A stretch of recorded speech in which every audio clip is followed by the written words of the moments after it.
We like old adverts. Hello, everyone, and happy Halloween. Woo! No. This is We Like Old Adverts. My name is Joe. I'm joined by my brother Connell and my pizza brother Jim. And we've got a very special, scary, spooky episode full of creepy adverts from all over the world. We're going to start with one from the very strange country of the past. We hope you won't have nightmares. Mattel's new baby secret. She whispers just to you. Her lips really move. I want to tell you something. It's almost unbelievable. Get Mattel's new baby secret so you can have fun keeping secrets together. No. Kill it before it lays eggs. So, did you make out what it is that it actually says? I've got a secret to tell you. The first thing is anyone else awake? And get the matches. The first time we managed to get it to speak, it's like, oh, this is broken. It's not working. And Telling me to drink bleach. It's saying some bad things about you, Mum. So the next one is I want to tell you something, and the last one is I know a secret. Do you? It's just really unsettling, isn't it? What is the path to hell is paved with good intentions? Well, yeah. So what they're trying to do? Yeah. I mean, that kid is incredibly comfortable with a speaking doll looking over her as she sleeps.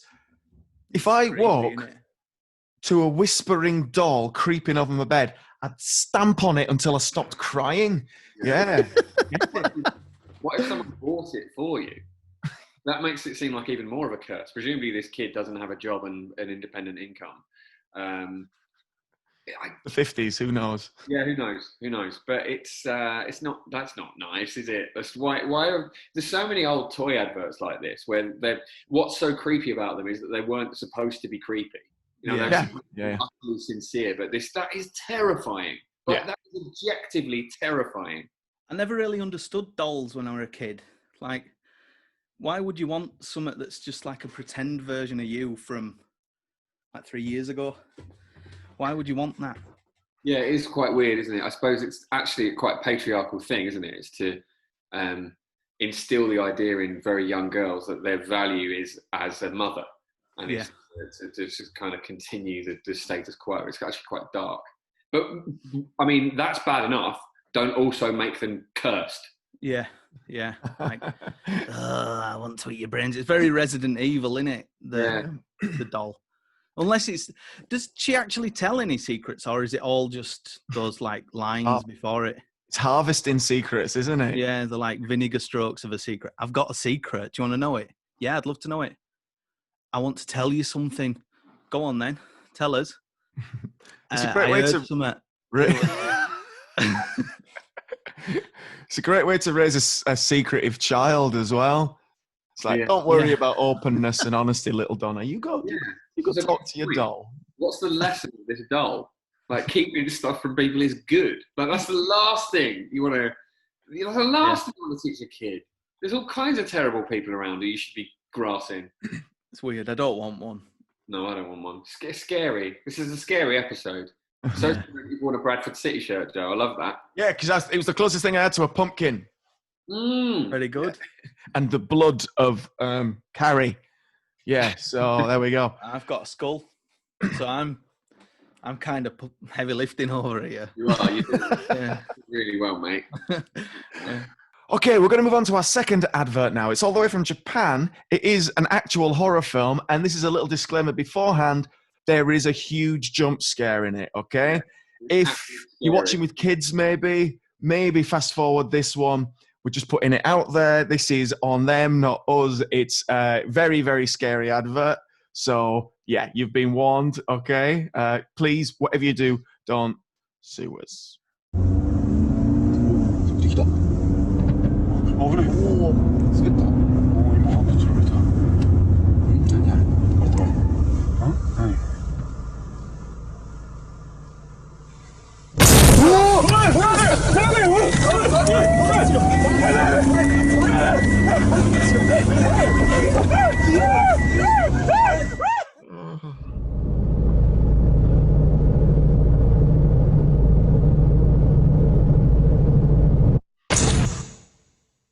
what was coming, and it's still.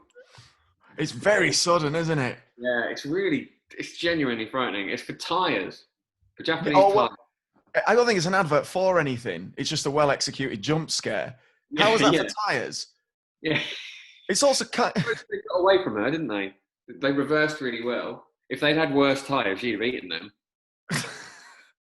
And then she advertises for them on a laptop at the end. So that's nice of her. Yeah. Kind of takes the mystique, all that kind of lovely. Well, to be honest, it does feel a little bit like they've taken the hard work of all those amazing late 90s, early 90s Japanese horror films like Ringu and Audition and Grudge and stuff like that. And they've slapped it on their product, which is for tyres, apparently, claiming it is their own. You know, it's got that very typical snowy lane, away from civilization, black and white, and a gynophobic nemesis. I think those symbols at the end on that computer are the Japanese words for plagiarism. I think. I have no idea how, what the equivalent of the watershed is in Japan, but presumably this wasn't on at 3 o'clock in the afternoon. Well, they preface it with some wonderful copy at the beginning. I don't know if you read that, but I love that it's beautiful. Whoever got it here. Not for the faint hearts video. Is that a genre? Yeah, I'm into it.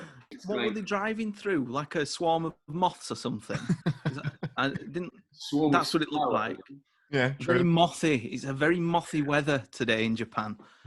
For a jump scare, it succeeds, definitely, because I've watched it about 5 times now and I've jumped every time. It's so, you're right, it's the suddenness of it, isn't it? And it's quite a gruesome, it's like in that demo PT, that game demo PT that turned out to be Silent Hills, a Silent Hills thing, but never took off. But it had that kind of gruesome, and it is kind of, fear of women, that kind of much trodden trope in Japanese horror. But I think as an advert, it kind of falls horribly flat. Because I think it's trying to capture a zeitgeist of Japanese horror at the time. But in doing so, it's failing at its job. It's got one job to do, and that's to shine a light on its product. So well done, Autoway tyres. You scared the piss out of me, but I'm not sure what you're selling. The thing is, advertising has moved past Peugeot 305 in terms of that spotlight, though, isn't it? Because every marketplace is crowded now, so it is about being memorable with your advertising. I think, again, that's what they're going for. So, I don't know. Some of the best bits for me were the surprise of the heavy goods vehicle that they were driving. No one really saw it. You can't even see it. But the little beeping, signalling to passers-by that it's reversing, is a telltale sign that is an extremely large vehicle. That's the real jump scare. That is the jump scare for me. The real reveal. The best bit for me is the bit at the end, the credits, I call it. She got the credits on the laptop. I don't speak Japanese. I don't read Japanese either. But I like to think that it says something like "gotcha," like the Noel Edmonds kind of stuff. Yeah.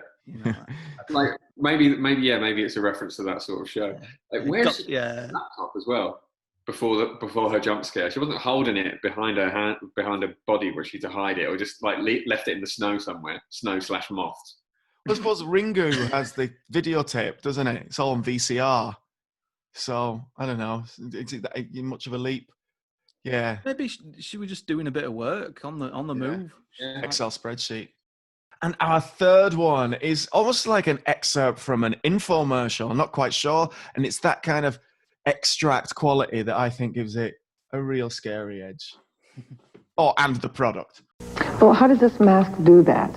Well, if you can get the idea of what doing 8 setups a second would do for your stomach, you have an idea of what Rejuvenique would do for your face. Because in essence, Rejuvenique does for the face what exercise does for the body. And the way it does that is there's a control unit that during a facial session actually sends an impulse up to the zones in the mask and actually activates the face and skin to exercise, tighten, and tone. So we like to say that's a lot of face-ups. This is doing it 8 times a second. During a facial toning session, the system delivers a mild impulse generated by a tiny 9-volt battery from the control unit. These impulses are directed to the specially designed gold-plated facial cushions of the patented facial mask. and actually activate the face and skin to exercise, tighten, and tone through each of the 12 facial zones. These impulses start in the forehead facial zone, and about every 20 seconds automatically move one zone at a time through each of the 12 facial zones. These zones are specifically designed to handle the major problem areas of the face. The system automatically repeats this process a total of 4 times during your 15-minute facial workout. The result is not only a more toned, youthful-looking face, but also a face that looks and feels fresher, more vibrant, with that healthy, rosy glow. And that's it. That's your ad. Yeah. Well, that's what we've got. My face does not have zones. What a load of nonsense that is. I'm always so fascinated by these sort of products because obviously, you know, it's terrifying to look at, and we'll come on to that. But like, surely someone somewhere who's invented it believes in it. But like, you saw him? Surely it does nothing. Surely it does absolutely nothing. You can't get a muscle-bound face. Right, guys, facial zones. Let's discuss. Yeah. Gob, neb, peepers, lugs. Yeah. That's T-zone, mate. T-zone. T-zone. T-zone, yeah. Yeah. Sort of hairline. forehead. Yeah, I mean, yeah. I've got all that to worry about as well. All that bit of face. Oh, my heart pumps Look at piss. that. Look at. Unbelievable. Yeah, I mean, it's Eyes Without a Face, isn't it? That it's a amazing horror It's always film. a scary thing. It's happening. That fellow with the beard is making a youthful mask for his daughter out of women's faces. He accidentally disfigured her, and he's using Rejuvenique as some kind of cursed tool. And you know what happens as well? Those little gold, why are they gold as well? Those little pins. They are not cushions. By no metric are they cushions. They stick the thing onto your face, and then the coil wraps around your neck like a face hugger in Alien, and you're controlled by that thing, and probably by that man. Yeah. Well, you can tell because the fella at the beginning clearly hasn't been using Rejuvenique, unless he's in his 90s, which he isn't. Yeah. It's actually scarier than the tyres one because it looks like it was a real attempt to overthrow civilization. Just like something's funnier if someone's being sincere and you're laughing at them rather than with them. This is quite the same. Someone's trying to be normal, but in doing so, they're being terrifying. So he's like convinced himself that this works.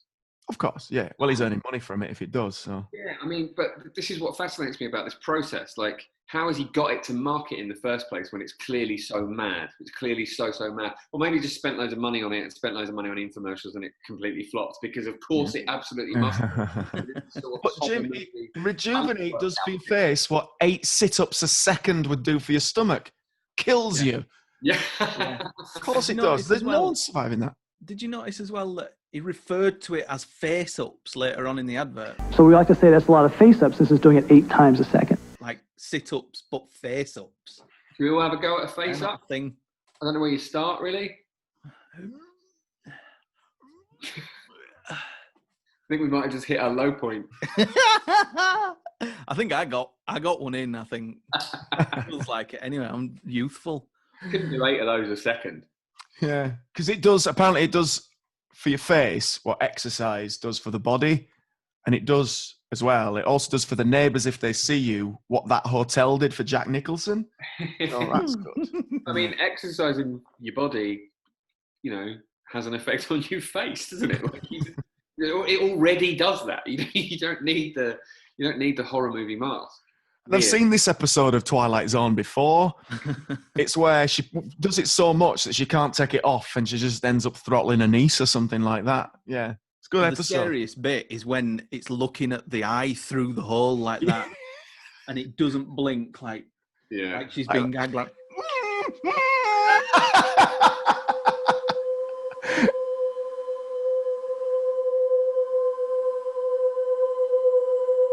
Well, thank you very much for watching, everyone, and happy Halloween! It's a bit of a weird one this year, isn't it? But if you would like us to review an advert of your choosing, by all means, send it in. If you'd also like to put a little video of yourself accompanying it, we'll usually put it in the show, unless, you're doing something really weird. But yeah, that'd be really good to hear from you. Also, send us a little message, leave a comment, like us on all the different bits of social media. Just help us where you can. We'd really appreciate that. There's Connell. This is Jim. And so have a good one. Happy Halloween. And I hope it's not too weird. Thanks a lot. See you later.